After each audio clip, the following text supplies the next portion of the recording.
Кино маань Америкийн Иллиной муж дахь нэгэн дахианы газар вирусын халдвартай дахиаг халдвар авсан гэж мэдлгүйгээр нядалж бахаар нь наагт хийж байгаа үйл явдлаар эхэлнэ. Улмаар өнөөх халдвартай наагтуудыг тентхийн бага сургуулийн цайны газарт хүлээлгэж өгдөг. Гэтэл Шэли хэмээх бага сургуулийн охин өнөөх халдвартай наагтуудаас идэж орхино. Ингээд үйл явдал киноны гол дүр болох Клинт рүү шилжих бөгөөд Клинт алдартай зохиолч болохыг хүсдэгч амжилт олж чадалгүй Нью-Йоркоос төрсөн нутаг Форт Чекэнд ээжийнхэн гэрт буцаж ирсэн байв.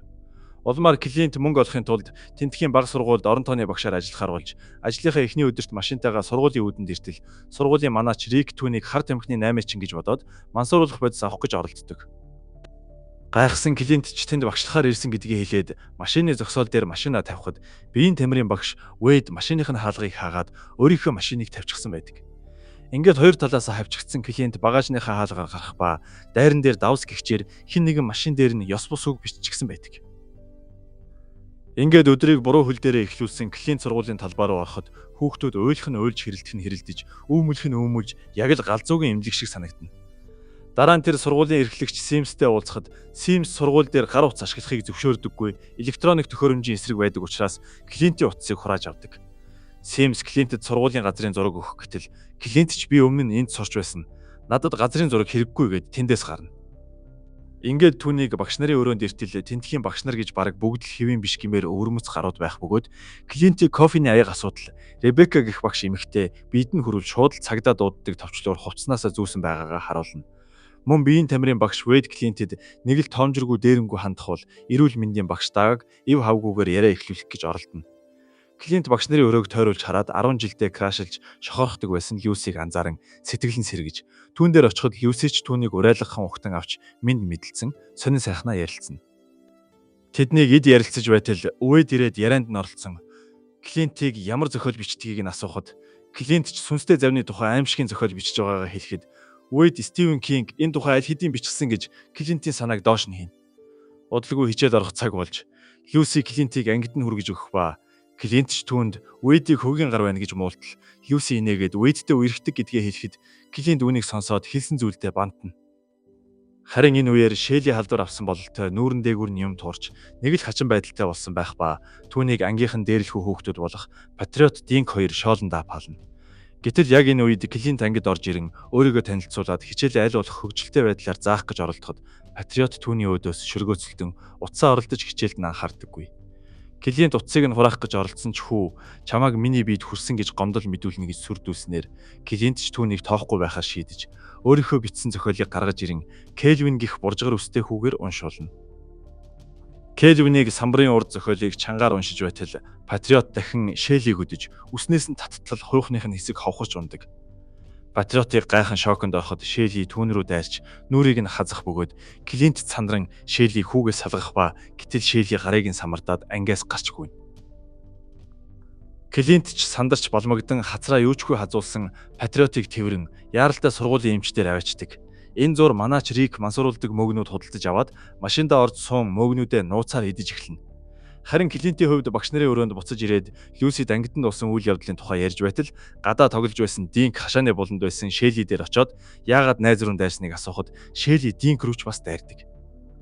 Улмаар халдвар авсан Динк ч талбай дээр байсан бусад хүүхдүүд рүү дайрч халдварыг улам бүр тархаана.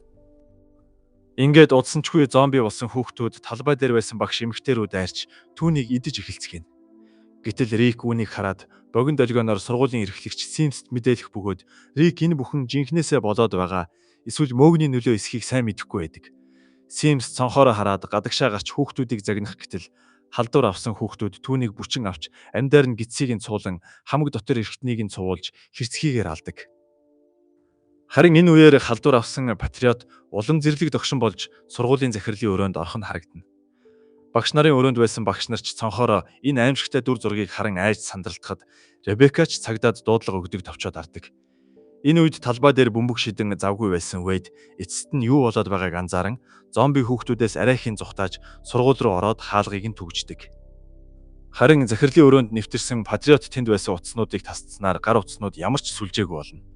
Гэтэл яг энэ үед тентхийн цагдаа Дэв машинтайгаа ирж хашааны цаанаас зомби хүүхдүүдийг тайвшруулах гэж оролдоход нэг нь түүн рүү дайран гарыг нь тас хацдаг. Айж сандарсан Дэвч тэндээс зүхтаан машиндаа суусан боловч Шэли аль хэдийн нууцаар машинд нь орж ирээд түүн рүү дайран хэрцгийгээр ална. Энэ бүхнийг цонхоор харсан Вэйд ч цагдаа нар юу ч хийж чадахгүйг ойлгон өөрөө ямар нэг зүйл хийхээр шийдсэн боловч хаалган дээр зомби патриоттой халз таардаг. Патриот ч багш нар руу дайрч өрөөнд байсан Клинтийг барьж автал Ребека түн рүү нулимс хасгаруулагч цацж орхих бөгөөд уурлаж догширсон патриот ч өөр нэг багш эмэгтэй рүү дайран тэнд байсан шүүгээрөө авч орон тэндээ түгжигдэж орхино. Ингээд бусад багш нар ч энэ боломжийг ашиглан тэндээс зүгтааж яваад замдаа Кельвинтэй таарч маш их айцхасан боловч азар Кельвин халдвар аваагүй байсан тул түүнийг багтаа нэгтгэн халдвартай Шэлигээс зүгтаацхан нэг ангид орж ирээд хаалгыг нь түгждэг. Харин энэ үеэр патриот шүүгээ эвдэн гарч ирээд сургуулийн гол хаалгыг нээж халдвартай хүүхдүүдийг дотогш оруулдаг. Энэ зур Кельвинч бүх хүүхдүүд Шэлигээс вирусны халдвар авсан гэж хэлэхэд дааг үүнийг хүлээн зөвшөөрөөд Шэлигийн нүүрэн дээр туурсан зүйлсийг ажиглан илүү их зүйл мэдэж авах гэж оролдож байтал Шэли тэндээс гүйгээд явчихдаг. Гэтэл Клинт Дэйв хоёр цаашид яах тал дээр санал зөрөлдөн хоорондоо маргалдаж эхлэхэд Люси ч тэднийг болиулаад 3 цагт хүүхдүүдийн эцэг их тэднийг ирж авах учраас тэр хүртэл хүлээж байгаад эцэг эхээс нь тусламж гуйх санал гаргана. Ингээд бүгд Люсигийн саналыг зөвшөөрцгөх ба гэтэл гинэт тэд Клинтийн Шэлид самардуулсан шархыг анзаарч Вэйд ч түүнийг халдвар авсан гэж үзэн өөр өрөөнд тусгаарладаг. Дараа нь Даг Клинтийг үзээд хэдийгээр тэр Шэлигээс халдвар авсан нь үнэн боловч Клинтэд энэ нь зөвхөн гэдэс өвдөх болон хордлого хэлбэрээр илэрч байгаа тухай бусаддаа тайлбарладаг. Ингээд тэд юу ч болсон хүлээхээр шийдэж 3 цаг болоход сургуулийн дээвэр дээр гарцгаан тусламж гуйн хашгиралдана.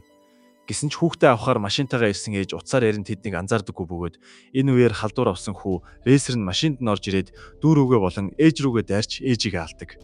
Гэтэл энэ үеэр Трейси нэртэй багшийн хөлнөөс нэг охин барьж авахад бүгд айж сандралдсан боловч азар Тамара хэмээх өнөөх охин халдвар аваагүй байж таарна. Энэ дуу чимээнээр доор байсан зомби хүүхдүүд тэднийг анзааран дээвэр рүү авирч эхлэхэд тэд ч хамаг хурдаараа зүхтаан биеийн тамирын зааланд орж нуугддаг. Гэтэл Динк тэдний араас орж ирэн Дагийг барьж авахад Вэйд тэнд байсан гал унтраагуурыг авч Динкийн толгоороо хэд цохин хүүг алдаг. Дараа нь Люси, Кельвин, Тамара хоёрыг тайвшруулан хазуулж самардуулаагүй л бол яах ч үгүй гэж хэлтэл Тамара цамцаа сөхөн нуруунд дээрх самардуулсан шархаа харуулдаг. Балмагдж цочирдсан Люси ч Тамараг ариун цэвийн өрөөнд оруулан тусгаарлах бөгөөд харин Даг энэ үеэр нас барсан Динкийн тархийг гаргаж ирэн судалж үзэхээр шийднэ. Дараа нь Люси ганцаараа байсан Вэйд дээр очин ярилцах гэж оролдсон боловч Вэйд түүнийг Клинттэй хардаж уралснаар тэдний харилцаа хөндөрч эхэлдэг. Удалгүй Даг Динкийн тархийг судлан юу олж мэдснээ тайлбарлах ба тэр халдвар авсан хүүхдүүдийн тархи нь ялзарч өгчин амьд өгтлүүд болон хуурч байгаа тухай хэлдэг. Гэтэл тэд Клинт Тамара хоёр яагаад зомби болоогүйг асуухад Даг ч өсвөр наснд хүрчихсэн хүмүүст энэ вирус нөлөөлдөггүй, зөвхөн хүүхдүүдэд л нөлөөлдөг болохыг тайлбарлана. Яг энэ үед бүх гэрлүүд унтран заал хав харанхуй болох бөгөөд патриот сургуулийн бүх тогийг тасалж орхисон байдаг. Гэтэл тэнд байсан Кельвин муужран унах ба хүү чихрийн шижинтэй тул түүнд ямар нэгэн сахартай зүйл яаралтай өгөх хэрэгтэй болж бүгд л чихэр хайн сандралдаж байтал гинэт хаалганы цаана юм түжигнэх чимээ гарч удалгүй хин нэгэн хаалгыг түлхүүртэх нь сонсогдно. Айж балмагдсан тэд ч дотроо бодож явдаг зүйлсээ хэлэхэд Люси Вэйдтэй гэрлэж чадахгүй гэдгээ хэлж амжина. Ингээд хаалга онгойн бүгд айж хашгиралдахад энэ нь ердөөл сургуулийн жижүүр хатаачи байж таардаг. Гэсэн ч тэднийг тайвширч амжихаас өмнө зомби хүүхдүүд зааланд орж ирснээр тэд ч хатаачийг даган зогтож түүний амьдардаг хөнгөлийн өрөөнд нуугдцгаана. Люси хатаачигаас Кельвинд өгчхөөр чихэр асуусан боловч харамсалтай нь түүнд ямар ч чихэртэй зүйл байхгүй болж таардаг.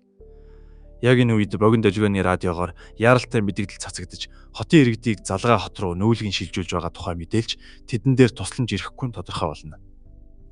Ингээд ямар ч найдваргүй болтол Клинт гинт нэг санаа олж агааржуулах хоолоогоор дамжин багш нарын өрөөнд очиж автомат хүнсний машинаас Кельвин шахлаад аваад тэнд байгаа Вэйдийн машины түлхүүрийг олж авчрах санал гаргадаг.